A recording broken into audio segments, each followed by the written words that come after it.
Hello hi, എന്തുണ്ട് വിശേഷം? എല്ലാവരും സുഖമായിരിക്കണോ? അപ്പോൾ ഇന്ന് കുറച്ച് കപ്പ കിട്ടിയിട്ടുണ്ട്. അപ്പോൾ ഞാൻ ഓർത്തു പാൽക്കപ്പ ഉണ്ടാക്കാമെന്ന്. അപ്പോൾ അതിന് വേണ്ടിയിട്ട് ദേ കപ്പ ചെറുതായിട്ട് അരിഞ്ഞ് കഴുകി എടുത്ത് വെച്ചിട്ടുണ്ട്. ഇതൊന്ന് വേവിച്ചെടുക്കണം. അതിന് വേണ്ടി ദേ വേവിക്കാൻ വെക്കുകയാണ്.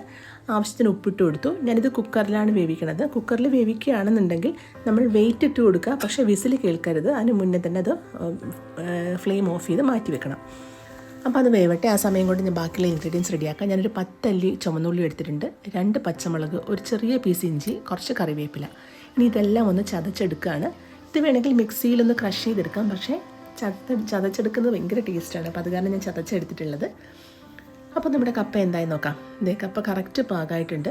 കപ്പ ഒന്ന് വെന്താൽ മാത്രം മതി കേട്ടോ. കാര്യം നമ്മളിത് പാലിലാണ് കുഴച്ചെടുക്കുന്നത്. അത് കാരണം ഈ ഒരു പരുവമാണ് കറക്റ്റ്. ഈ പാകത്തിന് നമ്മൾ കപ്പ റെഡിയാക്കി എടുക്കണം. ഇനി എന്താ ചെയ്യേണ്ടത് വെച്ചാൽ ഒരു പാൻ അടുപ്പത്തേക്ക് വെക്കുക. അതിലേക്ക് നമ്മൾ വേവിച്ച് വെച്ചിരിക്കുന്ന കപ്പ ഇട്ട് കൊടുക്കുക.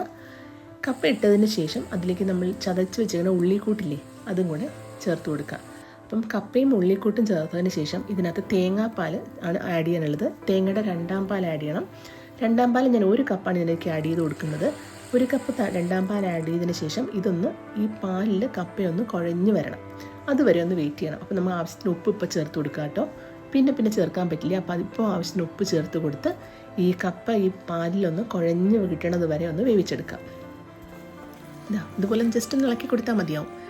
അടിപൊളി ടേസ്റ്റാണ് കേട്ടോ. അപ്പം ഞാൻ പറഞ്ഞു 2ാം പാൽ ഞാൻ 1 കപ്പാണ് എടുത്തേക്കുന്നത് ഇവിടെ. അപ്പോൾ 2ാം പാൽ വേണമെങ്കിൽ നമുക്ക് 2 കപ്പ് എടുക്കാം. കപ്പ കുറച്ചുകൂടി ലൂസാക്കി കിട്ടണമെന്നുണ്ടെങ്കിൽ, പാൽക്കപ്പ കുറച്ചുകൂടി ലൂസായിട്ടുള്ളൊരു കൺസിസ്റ്റൻസിയിൽ കിട്ടണമെന്നുണ്ടെങ്കിൽ നമ്മൾക്ക് 2 കപ്പ് 2ാം പാൽ ഒഴിച്ചു കൊടുക്കാം. എനിക്ക് പക്ഷേ ഇച്ചിരി കുറുക്കിയാണ് ഞാൻ എടുക്കുന്നത്. അത് കാരണം ഞാൻ 1 കപ്പാണ് ഒഴിച്ചു കൊടുത്തിട്ടുള്ളത്. ഇതേ എൻ്റെ കപ്പ കറക്റ്റ് ഒരു കുറുകി നല്ല പാകമായിട്ട് വന്നിട്ടുണ്ട്. ഇനി ഇതിലേക്ക് ഞാൻ 1ാം പാൽ ആഡ് ചെയ്യുകയാണ്. ഞാനിവിടെ നല്ല കട്ടിയുള്ള ഒരു 1/2 ഗ്ലാസ് പാലാണ് 1ാം പാൽ ആഡ് ചെയ്ത് കൊടുക്കുന്നത്. അത്രയും തന്നെ എനിക്ക് മതിയാവും. കാര്യം ഇനി നമ്മൾ സ്റ്റൗവിൻ്റെ ഫ്ലെയിം നന്നായിട്ട് ഓഫ് ചെയ്യുക. ഈ 1ാം പാൽ കപ്പയിലേക്ക് പിടിച്ച് ഒരു കറക്റ്റ് ഒരു പാകമായിട്ട് വരും. ഇതേ കണ്ടോ, അടിപൊളി ടേസ്റ്റാണ്. ഇതാണ് നമ്മുടെ പാൽക്കപ്പ റെഡി ആയി കഴിഞ്ഞു. ഇതിനകത്തേക്ക് കടുക് കൂടി താളിച്ചിട്ടാൽ മതി. അതിന് വേണ്ടിയിട്ട് ഞാൻ കടുക് പൊട്ടിക്കുകയാണ്. കടുക് കംപ്ലീറ്റ് പൊട്ടിയതിന് ശേഷം ഇതിലേക്ക് ചുമന്നുള്ളി ചെറുതായിട്ട് അരിഞ്ഞത്, ഞാനൊരു 5-6 ചുമന്നുള്ളി എടുത്ത് ചെറുതായിട്ട് അരിഞ്ഞ് ചേർത്ത് കൊടുക്കുന്നുണ്ട്. ചുമന്നുള്ളി ഒന്ന് മൂത്ത് വരണ സമയത്ത്, ഒരു ലൈറ്റ് ഗോൾഡൻ ബ്രൗൺ ആവുന്ന സമയത്ത് ഇതിനകത്തേക്ക് വറ്റൽമുളക് ആഡ് ചെയ്യുന്നുണ്ട്, ഉണക്കമുളക്.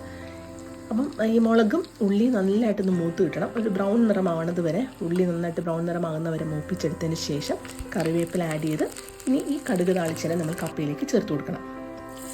കണ്ടോ, നമ്മുടെ പാൽക്കപ്പ റെഡി ആയിട്ടുണ്ട്.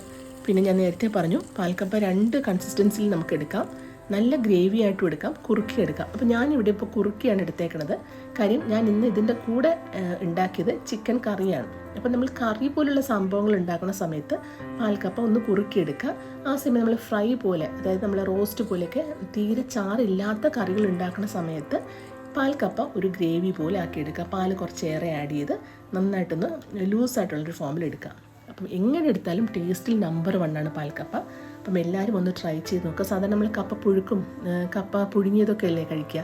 ഇതൊന്ന് ട്രൈ ചെയ്ത് നോക്കും, അടിപൊളി ടേസ്റ്റാണ്. അപ്പോൾ എൻ്റെ വീഡിയോ ഇഷ്ടമായെന്ന് ഞാൻ വിചാരിക്കുകയാണ്. എൻ്റെ പേജസൊക്കെ ഒന്ന് പോയി കാണുക. അവിടെ ഞാൻ കുറേ വീഡിയോസ് ഇതുപോലെ പോസ്റ്റ് ചെയ്തിട്ടുണ്ട്. അപ്പോൾ അതൊക്കെ എൻ്റെ പേജ് ഒന്ന് ഫോളോ ചെയ്യുക. അപ്പോൾ അടുത്ത വീഡിയോ കാണുന്നവരെ ബൈ.